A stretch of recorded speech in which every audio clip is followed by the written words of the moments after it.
Any explanations? Why did I hear that? A few days ago I stayed with my boyfriend at his grandma's house. At around 11 or 12 at night we decided to watch Annabelle. Since his grandma's house has a single bedroom, we were staying in the living room and watched the movie on his laptop. We connected a speaker and started watching. Halfway through the movie we started falling asleep, so we decided to shut everything off and disconnect it so we could sleep.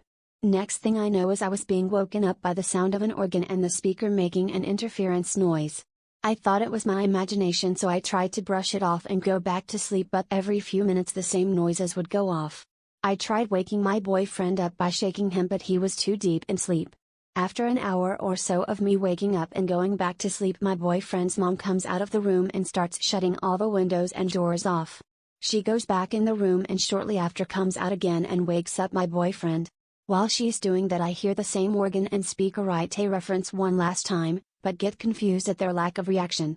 He gets up and his mom signals for him to go up to the windows.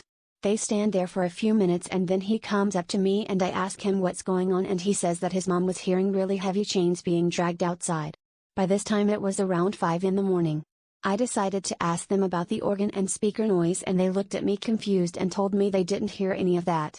My boyfriend even showed me that the keyboard was disconnected and the speaker had ran out of battery.